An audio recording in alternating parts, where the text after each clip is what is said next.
welcome to Untold Stories, Interrogate the Frame. So we're going to hear from Beat Freaks and Artful Scribe. These poets have been working with me for the past month, researching various sites, and as they read, I'll tell you what sites they are. They've been researching and interrogating narratives around English heritage sites. COVID distance research, so have been able to visit site. That's been interesting, challenging, and they've been kind of revitalizing and finding the stories about those spaces and finding the histories that have been silenced. So this is going to be an evening of excavating stories about the buildings and artifacts in a poetic exploration of heritage. So sit with us, transcend time and borders, and listen to, as these poets unearth us, a journey that visits castles and islands of sun. We invite you to sit back, relax, and just listen and let the words just soak in. But also just kind of store up anything that excites you, that raises questions, that you love, because at the end, we would love to have a conversation with you. So before we start, we're just going to have an audience poll, and then we're going to kickstart the evening. We'd love you to answer those questions. Malika, we actually did that whilst your internet was down. While I was out. We can head on. We can proceed and continue. Okay, so we're going to start off with Haley. They had Scott Park, Bobbin Mill, and they are going to actually begin the journey. So enjoy your poetical journey tonight, and I'll hand over to Haley. My name is Harley, but thank you. Let me just share my screen with you. No, don't do that. Hang on. I will just bring up my poet. Sorry, I did load this. Let's see if it's. Here we go. So, yes, I did some research on Stock Park Bobbin Mill. It was sort of quite famous for its use of child labour. So I was doing a bit of research about that, and in the English Heritage website post, there was a sort of a one-line sentence saying, on the 29th of November 1849, this 13-year-old boy named Kit Cloudsdale went out on an errand, and he died from exposure to the horrible elements. They found him 4 days later. And I thought it was quite a miserable and reductive way of just summarising this one human person's life as just a sentence in a bigger sort of article. So I tried to do some more research on this poor boy, but there is nothing about him. There is literally just the English Heritage page, someone who has copied and pasted that article from the English Heritage page, and yeah, and then a lot of things about My Little Pony, because apparently there's something in My Little Pony named Cloudsdale, so that wasn't helpful at all. So I wanted to write about sort of from this perspective of this poor boy, and the experience that he had. So this is my poem. It's called 29th November 1849. I've been walking for a while now. My 2 feet have turned to blocks of thick, heavy ice, and I can't feel my toes except for as tiny knives that stab on every step. And I've been walking for a while now. It's nice out in the fells on other days. You can stand on a hill and look out over the fields and rocks and feel like you're at the highest point in the world. Out there, the fresh air can clear the sawdust from your lungs, and the wood sores on your hands don't matter when you're not walking. Me and the other lads left for a wander one day when the water wheel broke down in the mill and all the machines were left in dead silence not to drown out our chatter anymore. We laid in the grass and we looked at the clouds trotting through the sky, and we skimmed stones across the pond, and when they stopped skipping, our heavy laughter sank with them into the depths. I was exhausted after that day, but it was in a good way. The kind of exhausted where your bones are aching but your soul is light. I think my legs are too cold to feel the pain now. I can't see anything more than 2 feet in front of my face now. The rain is whipping in my eyes, and my shirt was eaten through with water long ago, and the wind seems intent on throwing me far away. I wonder if they had known if it was this bad they'd have sent me out today. I don't know how long I've been walking now. It must be a while. I can't see the mill behind me anymore. The torrent is like a drawn curtain, and I can't see the forge ahead. And so I forge ahead, even though I'm blinded to the wide open fields, and my breathing is laboured, and my toes are icicles, and every time my eyes close, they want to stay closed. And I've been walking. There's a tree over there. I think I'll sit down to catch my breath and try to warm up my hands. Just for a moment, and then I'll keep walking.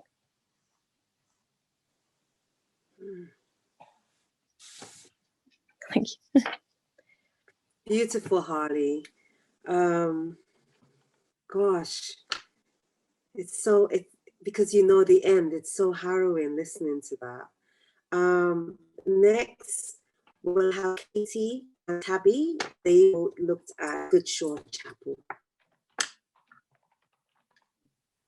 Hi. Yeah, I'm Katie. I will share my screen.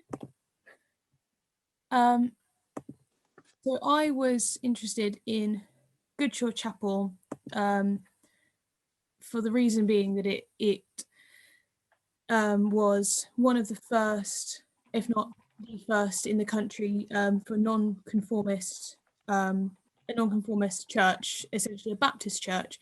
And I thought it was really interesting. It made me think a lot about faith. It made me think a lot about what faith means, putting faith in a place. And I kind of rolled with that idea and was quite inspired by the kind of idea that Good Shore was made of the stones of old conformist churches. I found it a really interesting kind of contrast and looking at faith as location as well as a kind of way of living. So yeah, I hope that comes across. This is my poem, In the Garden You Tended, inspired by Good Shore Chapel. When we think of where it is said that faith resides, should we think of grand cathedrals, of towers and bells and steeples, or think of you, the congregation, a sculpture of new life carved from repudiant stone, of the tenderness of morning light through unstained glass, the songs of men devoted, voices pulsing in the walls, scuffs from children's feet on wooden pews. What did it take to build faith here? That deep, refusing faith, a necessary sacrifice so that you may know your God all at once, that deep breath, long held, at last released. What did it mean to marry here? To love and to live and to die here? To greet him, an old friend in both waking and sleep, to be buried in the soil of the garden you tended, to, at the end of it all, return to the earth here, and only here. Thank you.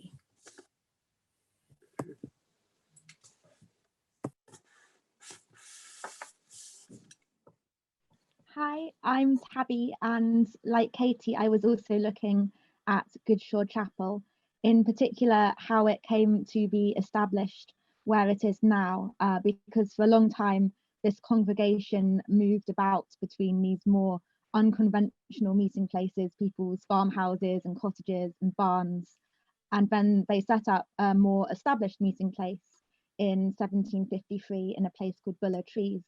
But by 1760, this place was too small and most of the congregation came from Good Shore.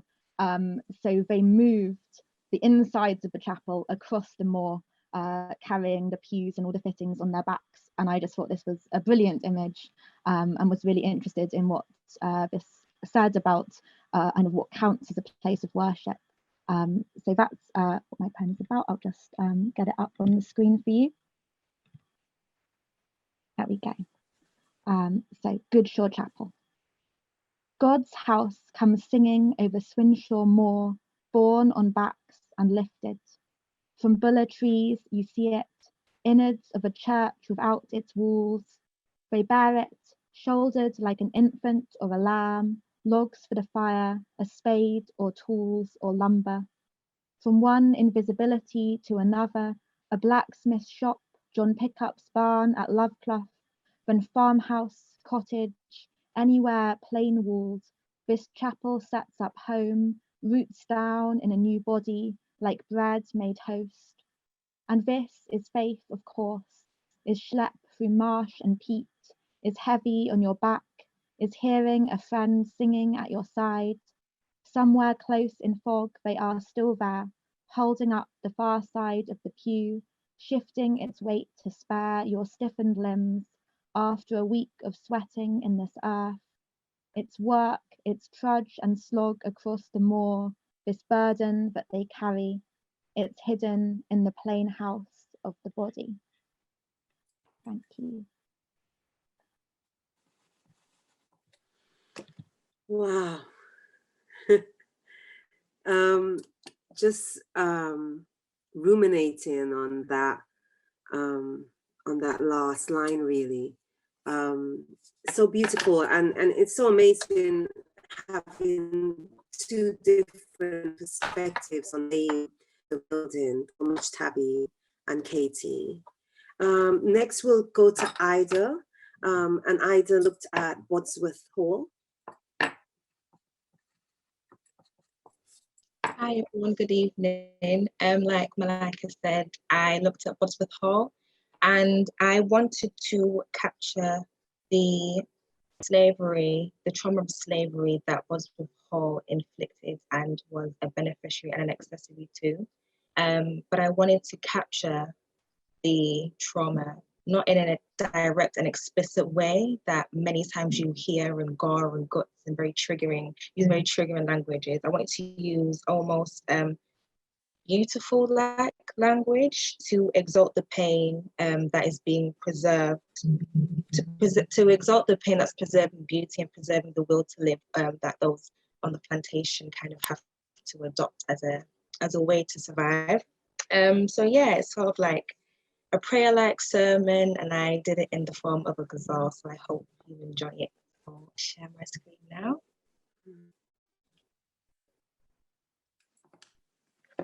Can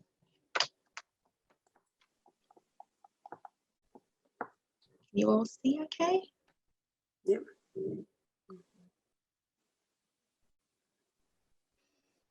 I will enter a place as beautiful as the chambers of sin, my labour seasoned sweetly.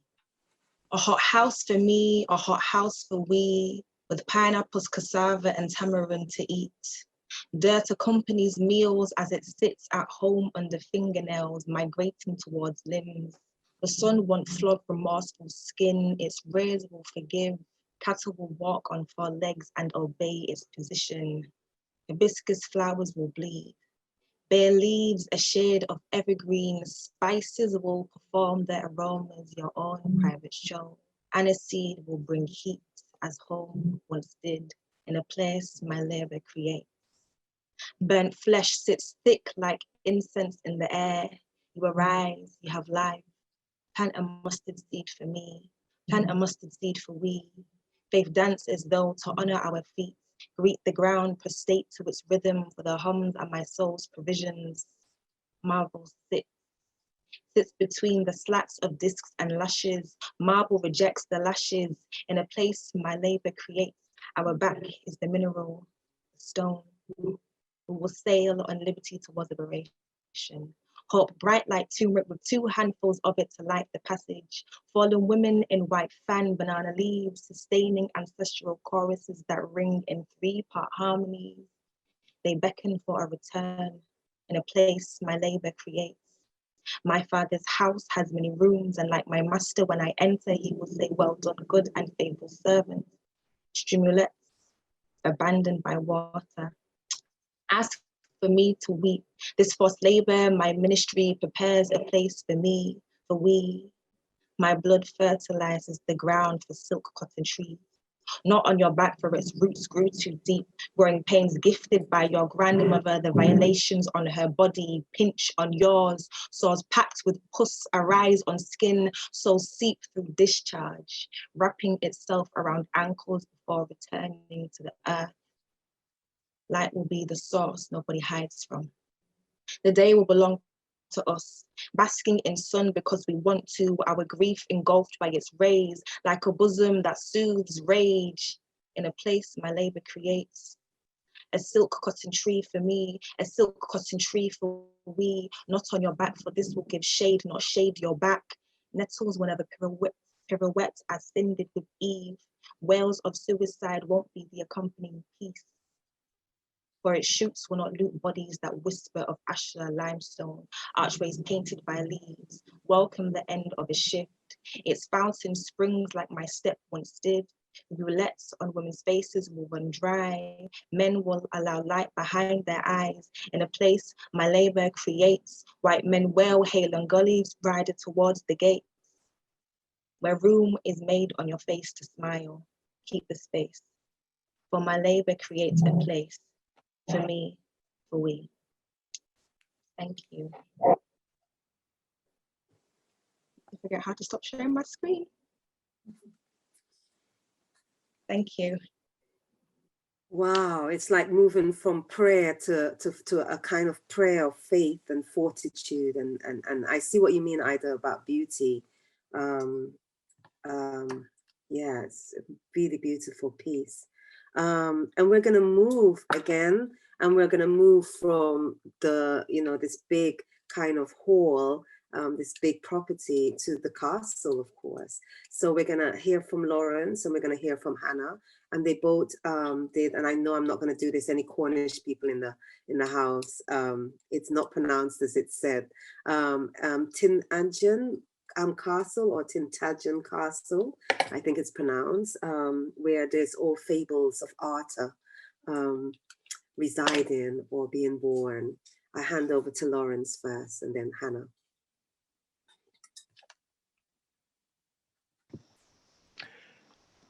Yeah, hello everyone. I'm Lawrence. I'm going to be reading my poem sequence, Lives of the Sten Men. Sten is the Cornish word for tin, and this poem is about the tin miners who lived and worked in areas around Tintagel in the 5th to 7th centuries AD. I felt compelled to write this poem because there's loads of information out there about the tin from Tintagel, about all the great archaeological discoveries that show it was this vibrant multicultural trading centre. But there's not really anything about the miners, the people that made the objects Tintagel was able to trade. So this is a poem that comes from wanting to give them a voice as best as I can. And I'm just going to share my screen for you now, which I have never done before, so I hope this works. Yes. Lives of the Sten Men. 1. You can't survive as one man down here. Must become song. We break earth in time to our chorus, rhythm molding heartbeats into line, teaching muscles to forget their own minds as they break the heart of the land. Whip strikes are the cliff face clock. Spent bodies are left behind. Each claw of earth thrown into mouth or eyes a reminder. Still alive. 2. River's voice must be trapped into screaming, forced through our snare of earth until the secrets of its depths are cut clean. Treasure weighs more than sustenance. It clings to our footprints after waters bled itself back into the hillside. We are colder than the dead now, the absence of bones all we have left to feel. Nothing but rocks to hungry eyes, we watch. Ocean tongues wrap cliffs the way Whipman's fingers cling to the dirt-wrapped, shimmering fruits of our labor. Each step home brings its own ache. The only rewards? Seeing castle gates swallow our work, and greeting pillows with the truth. Still alive. 3. Other worlders weave their way across waves, in contraptions that speak to wind. We march their cold clay and delicate crate offerings to the footprint of the fortress in double quick time. Their worth is measured by teeth of cliffs and current. To quieten our feet screams, we look to where horizon meets the sea, lock our minds there until we've reached the final steps into our master's house.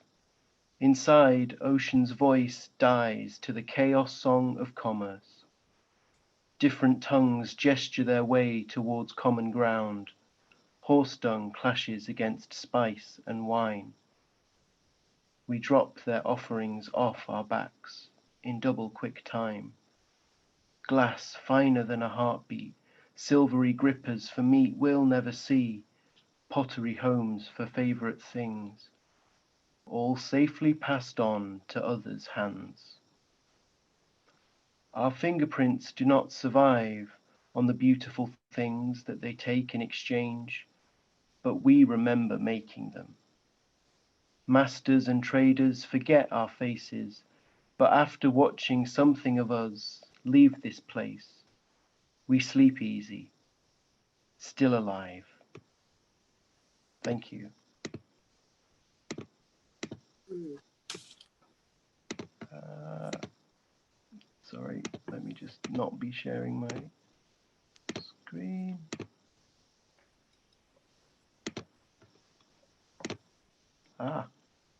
Sorry, it's not letting me.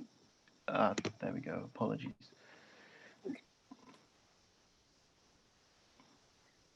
Hello, I'm next for Tintagel. I believe that's how it's said. Honestly, I asked both my parents about it, and one pronounced it Tintagel and one Tintagel, so I don't know how to say it either, Malika. So although it's the same place, I took a slightly different approach because I decided to focus on kind of the myth behind Tintagel. When I first looked it up on the English Heritage website, I saw the mention of Merlin's Cave, and I love myth, always have. So the mention of a myth linked with this place meant I immediately chose it and went down a rabbit hole about why it's called Merlin's Cave. And it brought me to the story of the conception of King Arthur, who is one of these really, really great mythical figures. But it turns out that his conception, when you look at it in the light of modern times, is one of quite dubious consent on his mother's part, because the king, Uther Pendragon, I'm probably not pronouncing these right, there are lots of weird names that are about to come up. But Uther Pendragon, the king, was in love with this duchess called Igraine. And he was determined to seduce her. So he asked for Merlin's help to transform into Igraine's husband so that she would consent to sleep with him because she believed it was her husband. And that was how Arthur was conceived. And when you kind of look at the huge canon of myth that's grown out of Arthur, there is this hidden, really dark origin story for him. And I just really felt as a woman and a modern poet, I wanted to give space to this untold story. I think it's quite important to kind of interrogate the myths that these places are founded on. And I kind of, because of all the magic and confusion, I tried to make my poem quite deliberately a bit abstract and ambiguous, and I used the form of a ghazal. So I will share my screen. I really hope this works. I've never done it either. Is it working? Yep. Okay. Yes. So my poem is called Song of the Sea. Castles sit like nesting dolls, cast in thick grey mortar. All is myth and all is found beneath the seething water. History lives inside itself, ripples through concentric walls rubbed anonymous by grit and water. Here we make our stand, but words of beauty flee from me like fingers run from water. An utterance is made in the mouth of a cave. A cliff sheds its skin like a secret to the water. An unnamed storm lashes like a curled tongue. In a spell song of anatomy, a wave fickle as water. She can only think of what is left to save. The space between his self and lust overflows with water. A body expands to fill its stolen place. No voice can break the hush of hidden skins trapped underwater. Histories pass. Two bodies build a bridge towards each other. 4 stone arms stretched over halves left torn apart by water. A tower lay here once, a sleeping stone, a pillar of salt crumbled, changed, forgotten, rebuilt in a decade's blink of water. Truth is a fickle thing to burrow through, but here, see it carve out stories with the relentless gasp of water. Thank you. While I unshare my screen, one of the things I forgot to mention is that the ghazal form, the reason why I keep repeating the word water is that in the ghazal form, every kind of little stanza that you make, which is traditionally a couplet, so it's 2 lines, but mine aren't, each couplet finishes with the same word or short phrase. So I chose water because it's the thing that kind of endures throughout all the different histories. I really don't know how to stop sharing.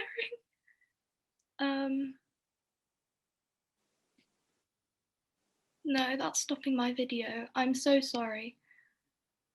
I'm trying to work it out for you too, Hannah. So I'm not good with technology. I can pause it, but oh, I've got it. Yeah. Great, well done. Sorry, I'm an absolute technophobe. I'm sorry. Sorted That's now. okay. This is all a performance. This is all a sharing. And when it's kind of, this is all kind of as close as we can get to live. In the live performance, nothing runs smooth. So, this is the technological live performance. So no worries about that. That poem was so beautiful. It's amazing because water washes things away, and then water kind of also brings things back to the shore. And it feels like you've brought something back to the shore that was washed away from the mind. So thank you very much for that, Hannah. Eve, our final reader for the night, our final talented writer. And I'm going to tell you that as they get ready, because this is the point for you to kind of remember that after this, there's going to be a poll, and then we're going to have conversations with you. So just to prepare you, as Eve gets ready. Hi, Eve, I'm over to you. Finale, which just before you probably can't hear this, but occasionally our neighbours are firing off fireworks outside. So if we're lucky, we might get one just as my poem ends as some kind of like grand little thing. Probably not, but it's nice to think about, just in case you hear a loud bang. Nothing horrible's happening, it's just some fireworks. Anyway, I'm doing St. Catherine's Oratory, which is in the Isle of Wight. It's supposedly a oratory, obviously, as the name suggests, supposedly used as a lighthouse, or sort of built as a chapel lighthouse kind of thing. From a man, there was a shipwreck, and a man decided it was a grand idea to go and steal the wine out of this shipwreck.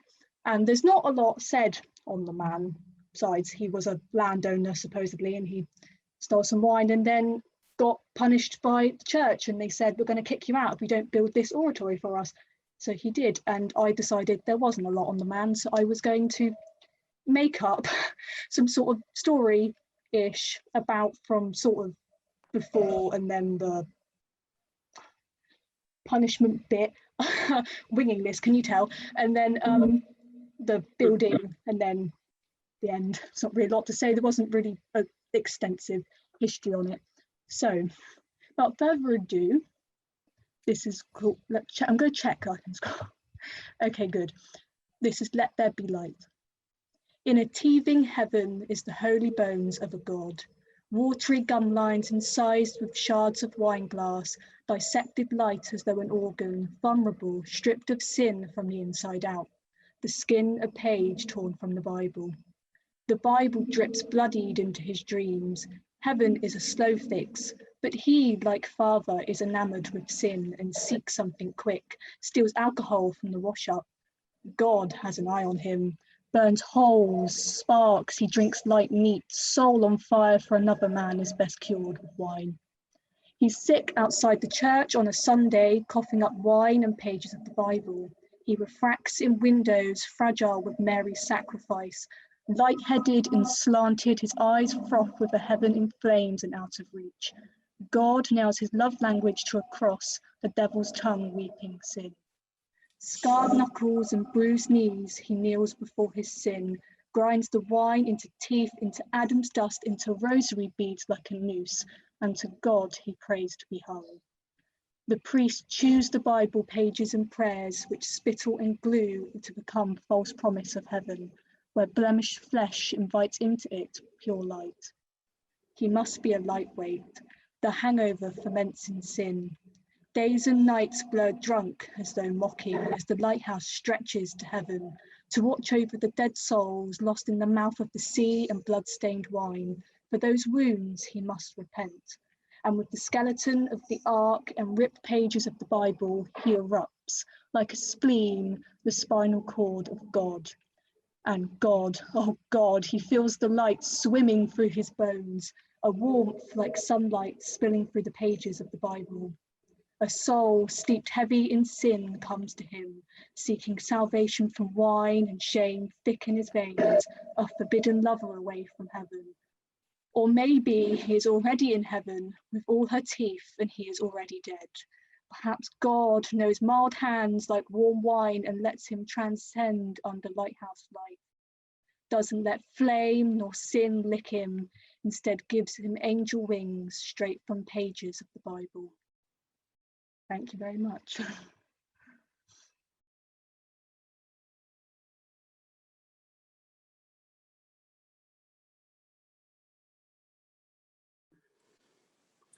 Wow, Eve, the repetition of sin and wine and Bible and devil and heaven and them coming up over and over, and the different evocations that you did with that, you know, spitting the Bible from the priest hands, and all the different kind of the rich imagery.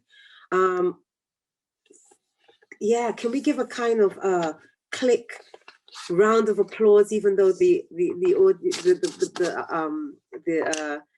participants can't hear, but just you know fill the chat as well with blessings and salutations and cheers and applause and stamping of feet and all the things that these poems kind of evoke from the body and the ears and the soul and the heart.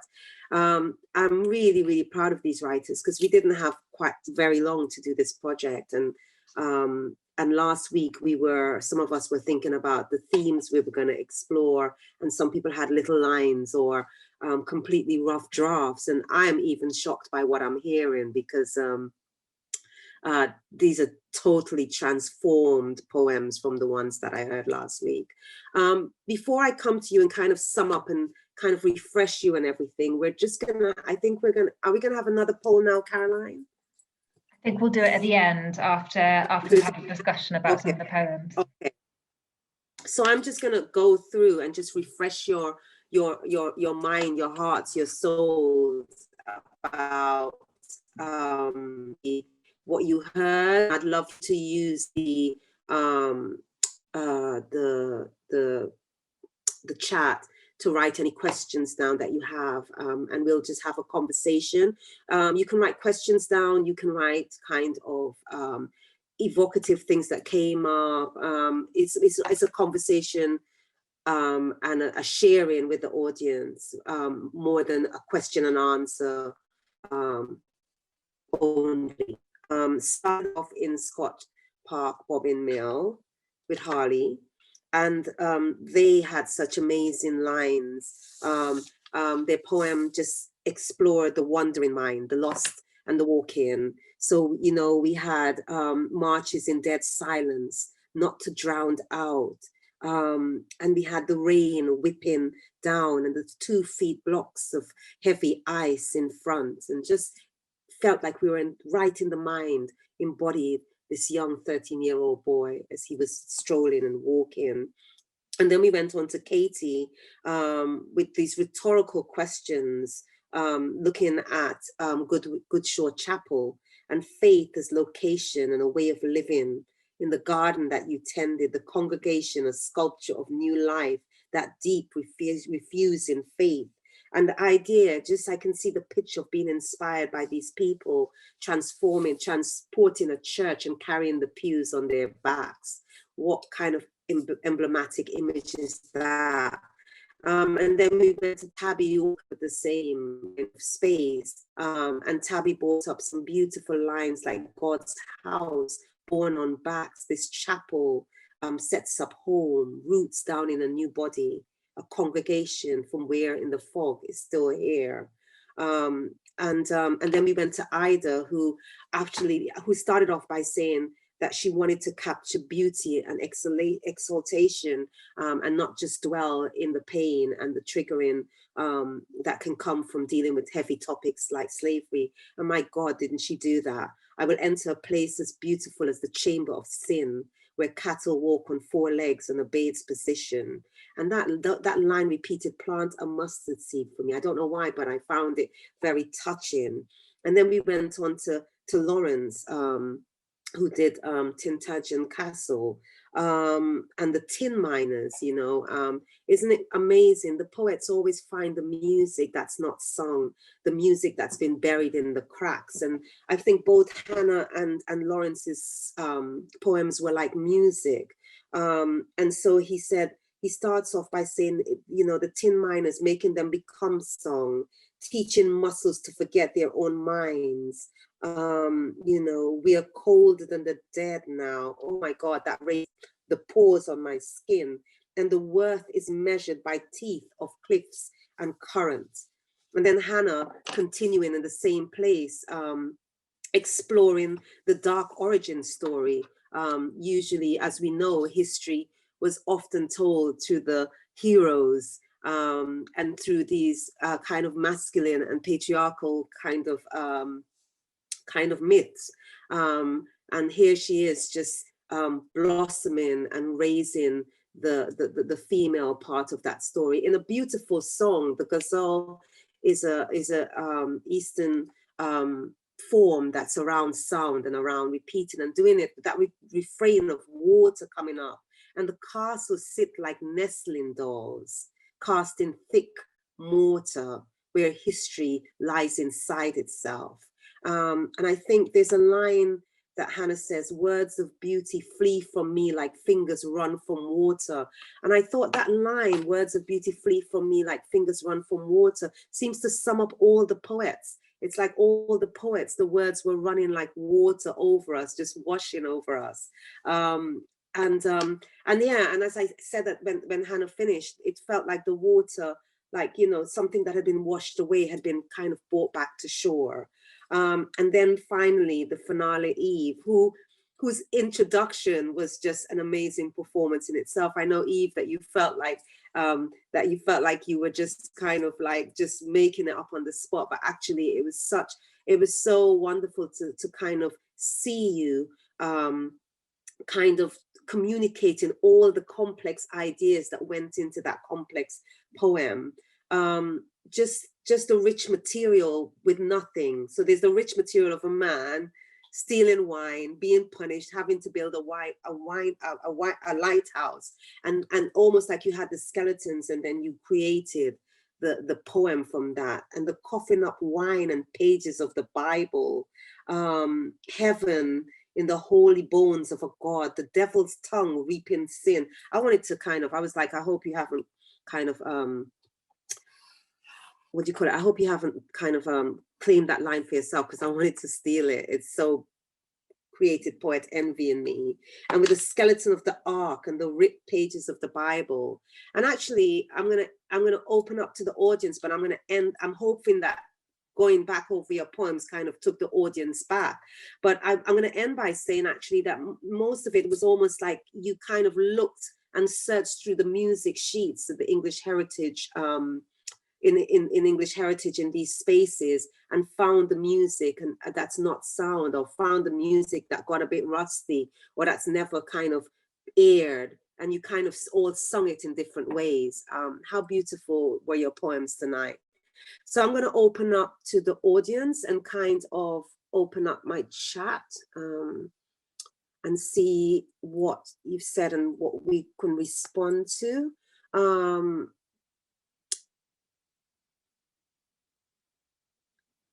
There's a question here from you. Someone says, fantastic work, everyone. Thank you so much for sharing your poems with us.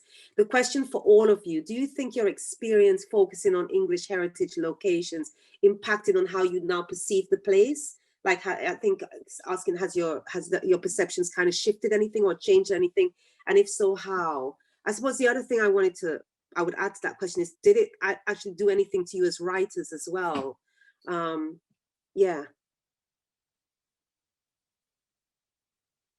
Are we opening up to all the writers? Are we all just going to jump in and have a chat about that? Just jump in, opening up. It's just a conversation. So I'm just like lightly. Yeah. I'm not gonna put anybody on this one.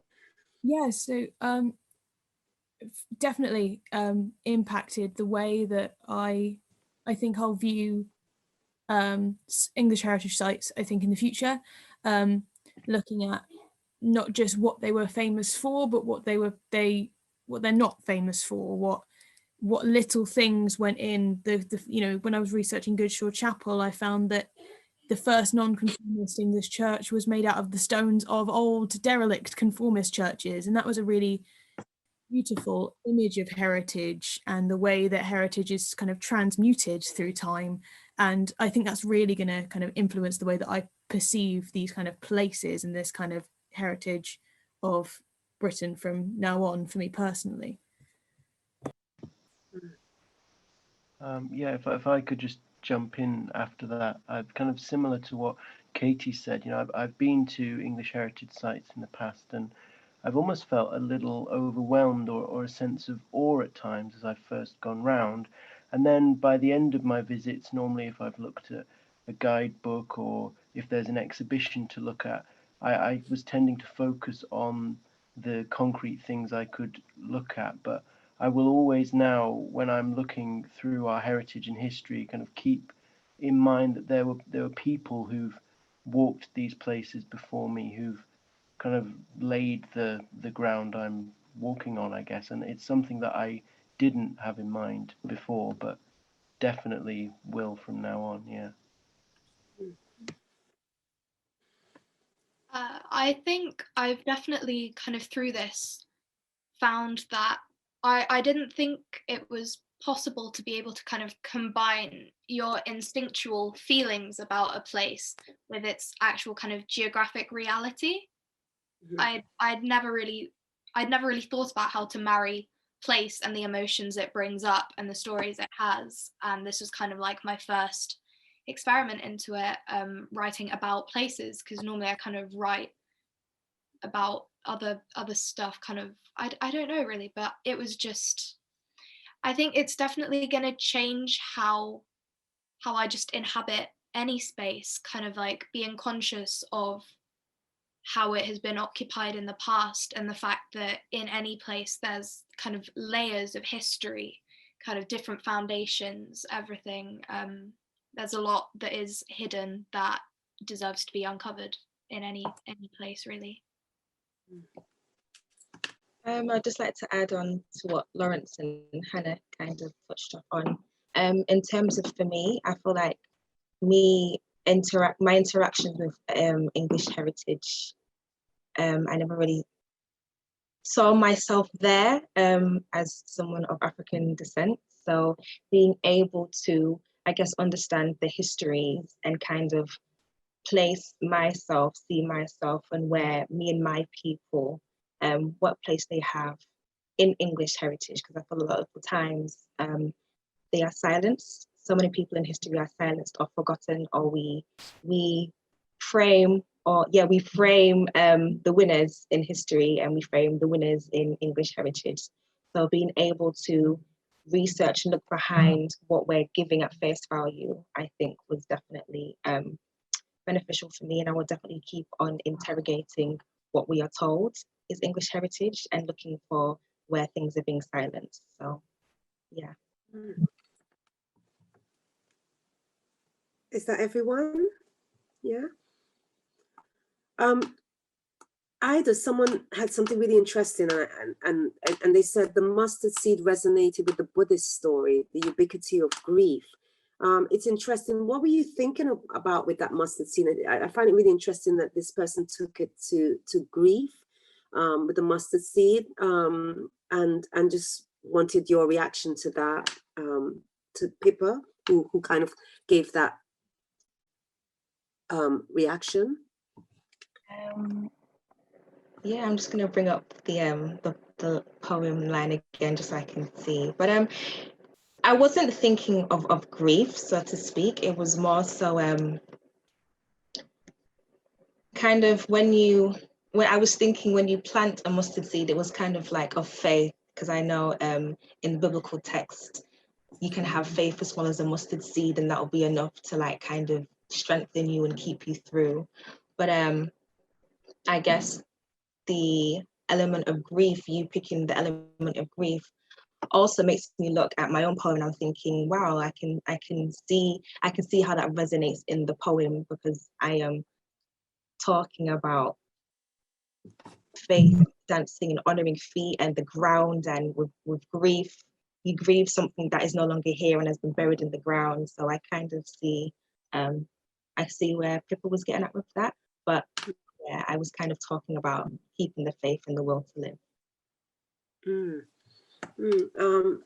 Pippa also said there's a fantastic novel by Adam Thorpe called Overton, which tells layers of stories over time in one place in a variety of forms, appropriate to that strata of time, and Pippa would highly recommend it.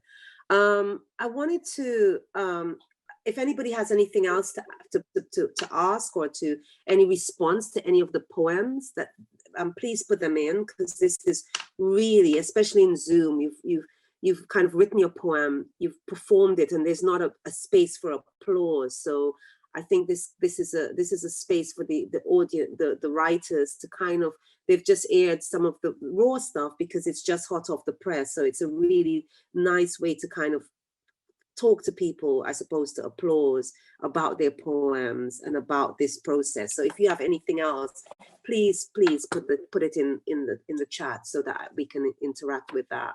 I found it really interesting for all of you that your ideas were so separate, but they all seem to be singing. They all seem to be kind of musical in a way.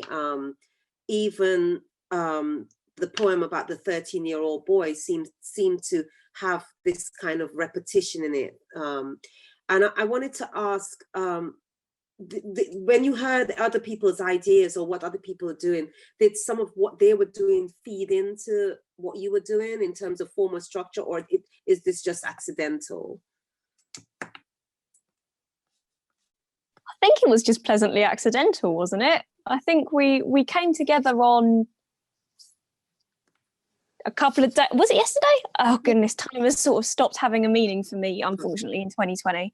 It could have been several months ago, but and we were reading all of our poems, and as we were going, we sort of went, oh, that leads on from that, because it's sort of like mine led on to Katie's, because we were talking about it's the idea of movement of mine is a walk, and then hers about sort of the pilgrimage of moving the church, and then it was just a sort of pleasant coincidence, and it happened to fit together all very beautifully and very lyrically, I think.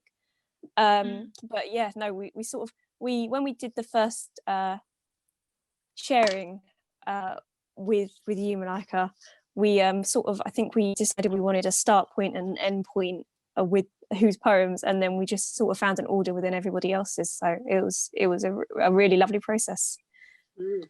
Yeah, I think there was the obvious connection between, so the pairs where me and Lawrence and Katie and Tabby were both doing the same locations, but it was more than that. There's kind of, I don't know if the theme of Untold Stories kind of brought out some sort of similar feeling in all of us, because there was something kind of intangible that married them all together when we were reading them out yesterday. They all just seemed to flow so well, and we were all on the chat like, oh, we thought we were going to have a really hard time figuring out a running order, but we just kind of saw it and we were like, yeah, they all lead into each other in this really interesting mythology. It was just brilliant.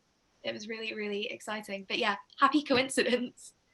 Yeah, I want to also kind of just give a bit of credit to Tabby, because I didn't have anything, I think, for the first reading. I had like 2 lines, but listening to Tabby's poem kind of evoked what I want to get, because I knew what I wanted to get at, but I couldn't verbalize it. And then hearing how Tabby kind of mentioned, there's a line in her poem, I think it's the first, God's people bring the church in swinging or singing or something like that. And that was the line where I was like, yeah, okay, what do God's people do? How do they bring in his place? And that kind of really got my brain started thinking. So yeah, that was for me. Makes me so happy because your poem's amazing. I'd love to have had any part in it. That's brilliant. Yeah, if I could just sort of add to that, because when we did that sharing event, someone says here, sorry, Lawrence, go on. I was just going to sort of concur with what Ida said, because when we did our sharing event on Thursday, I had lots of bits and pieces for my final section, and I was deciding how to fit it all together, and it was nice and lyrical, but when I heard Ida's poem, it pushed me to go further, to be a bit more gritty and real with the end of my poem, because it made me realize how important it is to, yes, in a poetic way, but to share the truth of what it was like, to not hold back too much. So yeah, thank you, Ida. You helped me shape sort of the final phase of my poem, and realized how I needed to be a bit stronger at the end. Well, also thank you to you as well, Lawrence, because you gave me very good constructive criticism that helped me shape it in the last 24 hours. So honestly, thank you so much. Yeah. This has just been such an inspiring group of poets to work with. Oh, sorry, Malika. No, carry on. I was just going to say, it's just been really inspiring, just occupying the same space as everyone. I feel like we've all kind of grown from just the experience of kind of knowing each other and like interacting with each other's poems. It's been really, I think it's been really rewarding to kind of bounce off each other and create this evening. It's been really great. The question I was going to ask is, both of you are from 2 different groups, 2 different parts of the country, and you met online in Zoom to work. And one of the things that I know that you did is work in buddies, so that it wasn't that you were going off working in isolation during this time. How did that kind of help? Had you ever worked in this way before, and how did that help, or did it hinder, or what did that do in terms of your process working with someone else? It would be good to hear, from the buddies, who you buddied with and what it was like.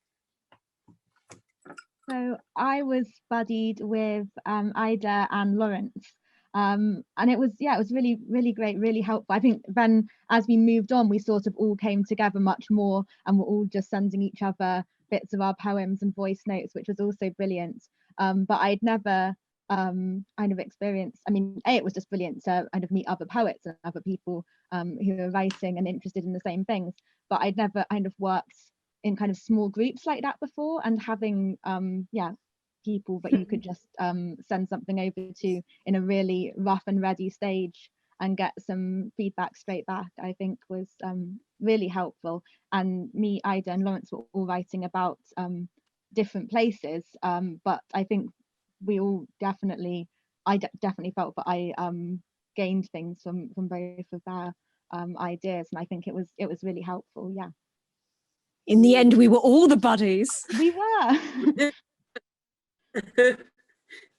No, 100%.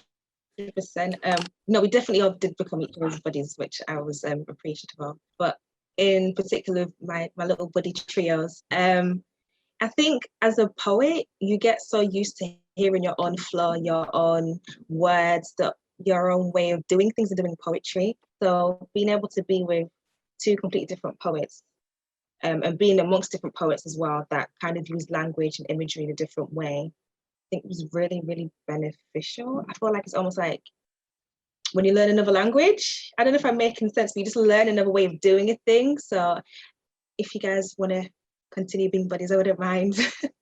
Definitely. That's great. I love writing community forming. Go on, Lawrence.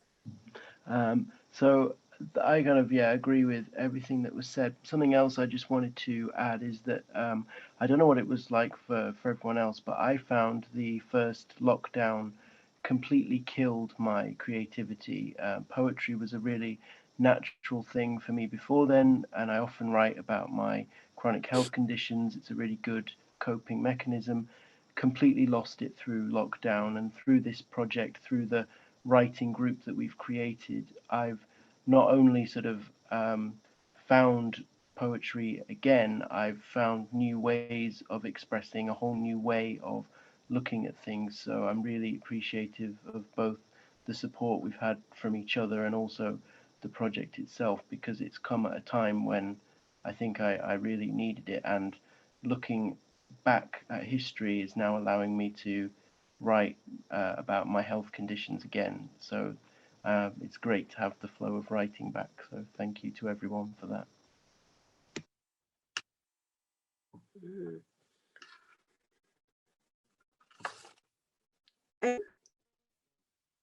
Hello? Can everyone hear me? Have I frozen? Yeah. Hi, is everyone here? Can everyone hear me? I froze for a minute. Yeah. Is that everyone responding? Does anybody else want to respond? Eve, anything you wanted to say?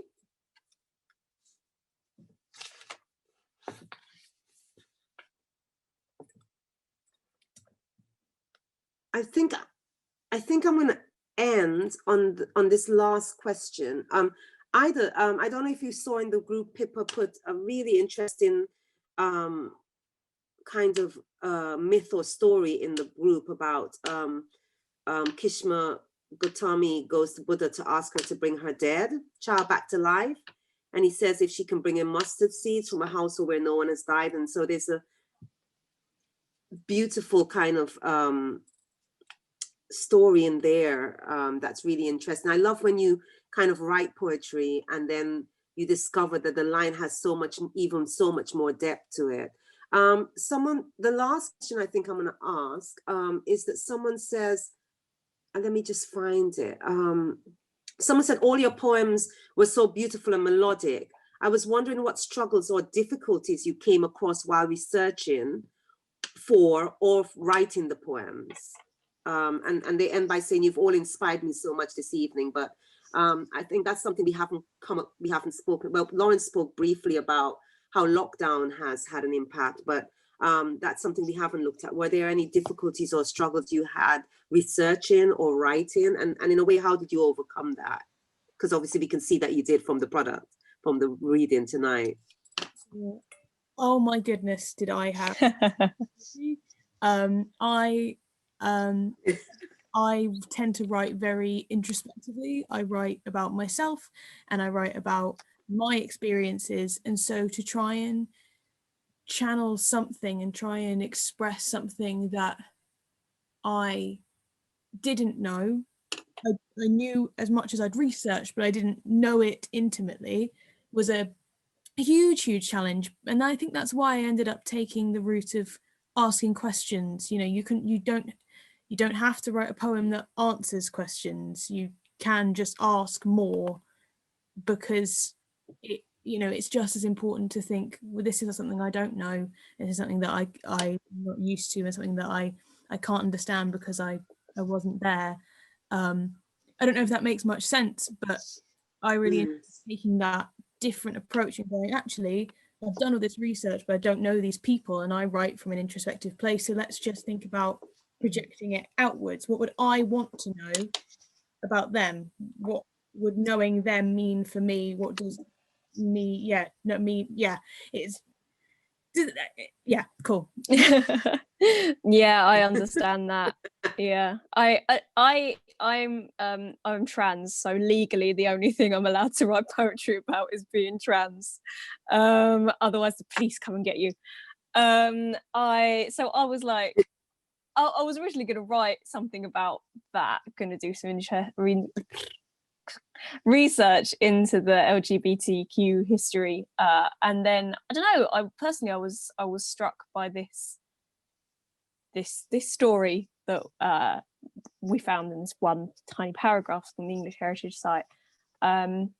So I was sort of like, what's a good way to kind of tell this story? So I was left with a bit of struggle about that, and I had creative block for about 2 weeks because I knew what I wanted to write about, but not how. But I tend to write from my own perspective in a very stream of consciousness way, because I'm a little bit self-obsessed. And so I thought maybe that would be something that could map quite easily onto the sort of thoughts of this boy going on this walk. And so, yeah, that's the way that I ended up doing it, because I also thought that doing something too intricate and, too poet-ish would not suit the voice of a 13-year-old boy who worked in a sawdust mill. Sawdust mill? Yes, that's what they made, not bobbins. They made sawdust, apparently. So yeah, that's I think it was the sort of thing that was overcome, especially with a lot of group work and a lot of suggestions from the other poets. So once again, to echo the idea that it has been great. Go. And I remember that when you first were in that piece, you kind of said, oh, I haven't got a poem here. It's just kind of like, I've just slapped something down. It's just stream of consciousness. And then you finish and there was like absolute silence. And I think you looked a bit like, oh God. And then everybody was like, oh, this bit, the boy. Because everyone thought it was really bad. And no, you just decimated our hearts. You just destroyed and then us it kind of, it was really, it was, yeah, you just destroyed everybody. And I think it was really interesting to kind of watch you really kind of see the impact of the words and then kind of look at the words in a new way and see a way and just see the possibilities and see that the rough work was quite absolutely evocative in a way itself. That was really interesting thing that happened there, because because that transformation happened in front of us, so that was really interesting to see. I just wanted to add that.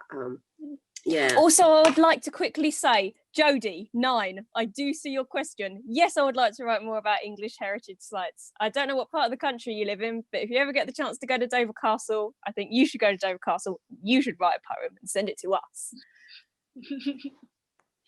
That was a bit aggressive, only if you want to. Go to Dover Castle. Go to Dover Castle. Very cool. I mean, anybody else on difficulty? Ida, you go. No, sorry, after you. Okay, I think one thing was just because I chose to write about myth and kind of this really ancient history for quite a lot of it, there is always kind of the uncertainty and kind of conflicting stories, like from different sources. So I basically went off, the English Heritage website cited this piece of work by Geoffrey of Monmouth, which is like kind of the first written account of Arthur, and I kind of went off the OG text about Arthur to get my poem. But I was quite worried about getting the right information at first. I was quite preoccupied with that, but then I kind of realized it's a poem, and it's based largely off myth, where there's like everything is quite subjective anyway. But that was definitely a difficulty that I think held me back at first, because I was so preoccupied with like the information I was putting in the poem. And also, just on a side note, I don't usually write in forms, but one of our workshops with Malika, she just told us about all these different forms, and one was the ghazal, which is this Middle Eastern form, and it just immediately, I was like, oh, this is a lot of fun. And I've never really had the reaction to a form before where I thought about writing in it and gone, oh, this sounds fun. I'm very much like a free verse gal normally. So, I mean, testament to Malika that she actually got me to want to write in a form. But it was definitely challenging, kind of like reining it into something as well, and trying to really craft it into these little groups with the refrains. That was definitely a big challenge for me, but I think it made me hopefully it's made me a better poet who's not quite so terrified of forms now. So I think definitely, like Hannah mentioned, writing in forms. I think I'm just kind of like a free write, and then I just kind of wing it from there. But having the discipline, learning the discipline in different forms, I think has equipped me more to be more creative with my work. In terms of the researching stage, I tend to be the type of person that goes down rabbit holes. Like if you give me like one fact or one piece of information, I'm just going to try and find everything. But I had to keep reminding myself that Malika was tell us is not to get bogged down by research. I really had to try not to get bogged down by research, and also not overwhelm myself with research as well, because I realized that the topic that I was researching and writing about is very, very heavy. So knowing when to like stop and write. Malika also mentioned a poet. I can't remember the poet's name, but she looked at pictures and kind of wrote responses, or wrote what the pictures were saying to her. So when I was struggling to kind of like write things, I would look in the picture. I had a picture of husband and wife, I'm going to assume, on the plantation, and I was kind of looking at them and thinking, okay, what would you say to your spouse? So that was kind of my muse of how I wrote it. Also, there's a picture of Bosworth's Hall and Gardens to kind of get the imagery. Something that I've learned to do is to draw on imagery, not to stop. I think looking back on my work, I make statements as a poet. I'd like to think I'm good at making statements and impactful, punchy things, but I struggle to extend the imagery that I create. So I've learned to step back, and as Malika said, in your weeds, look for the flowers and start weeding out all the things that you don't need. So I've definitely learned that as well. So thank you, Malika, so much. And thank you as well, you guys, for giving me feedback. I really appreciate working with you all. Yeah, if I could just quickly add that one of the things, Malika, that you helped me work through is this question of what right do I have looking at history, and then once I'd got past that as a poet I have the opportunity to look back, to use language to tell untold stories, I then got bogged down in trying to make things exactly accurate. So one of the things for my poem is that in the early centuries AD, tin was mined in this process called steaming. So you would use the river and pressure of the river water to separate different like elements and things. And for a while I was so bogged down in, well, how am I going to accurately show this? And then what I realized is that I just need to get the essence of it, the key images, and then sort of let the poem sort of take over from there. So be respectful of history, have it in mind, but I'm not writing a guidebook. I don't have to be literal all the time. So finding that balance is something I've not really struggled with before. And I think I've gained a really important skill now because of that. So that was definitely a challenge, but I'm very glad to have overcome that. I think I've gained a lot from it. Great.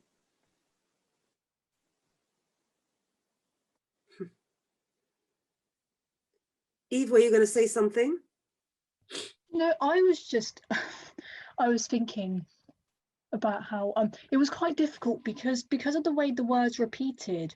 I had to like start at the start, and I kept kind of like random lines, but I was like, I can't use them yet because I don't know what words I'm going to repeat. And then I didn't realize how hard it would be to think of words to repeat. And then I had to describe a shipwreck, and I thought that's not that hard, right? I sat and I think I have no idea how to describe a shipwreck. I was sitting there, I was like, how annoying, this is going to take ages. And also I've realized how much because I tend to write quite like, what's the word, introspectively, that's it. And so I've realized how much I sort of write about myself subconsciously without meaning to. Do you know what I mean? Like it wasn't supposed to be about me, and it's not, but sort of like how I just force my way into everything. And the same thing about research. I'm very like, I study science, so there's not a lot of room. So I'm very like, it must be like right, and it obviously doesn't have to be, but I'm just very particular. So yeah, and thank you everyone. Right, was that everyone? And I remember as well when we were talking about that in the first session, when you said, when you said is it got to be precise, and how are we doing this history and stuff, and then when you just let go and realize, why I can just wander off and think about the man and why and fill in things in all these gaps, and your face just opened up, and I could see you going, okay, I can relax, which was really good. I'm gonna kind of start closing it there. Oh, there's a cat making a surprise appearance. But I'm gonna say thank you to all of you for the hard work, because we did this we just did this in I think 3 sessions, 1.5 hour sessions, getting from finding the sites, doing everything, and the work is really, really first rate, first class, emotional, evocative, educational, and it felt like you did the spaces and the people and the stories that you excavated justice, and delivered it beautifully and fed into each other in really beautiful ways. Thank you as well to everybody in the audience for sharing and for putting your comments in the chat, because obviously it's really hard to kind of complete a piece of work and have it just fresh and deliver it in this kind of static space where you don't know what the delivery was like. And you were really generous all the way through. You were really kind of giving the poets kind of your insights and your exclamations about their lines and the beautifulness of the work. So thank you very much. And thank you to English Heritage for actually creating this project and building a kind of community of writers who I feel that will keep in touch and share work and kind of work together in new ways. And I'm going to hand over to Caroline, because we're going to finish off, and we'd love everybody to just complete this poll to finish off. So Caroline, over to you. Thanks so much, Malika, and thank you for being a brilliant chair as ever. So thanks everyone once again for coming. I'm just going to share the exit poll now. And if you could answer, that would be fabulous. And then we will say good night to you. So thanks all so much for coming. It was really lovely having you here.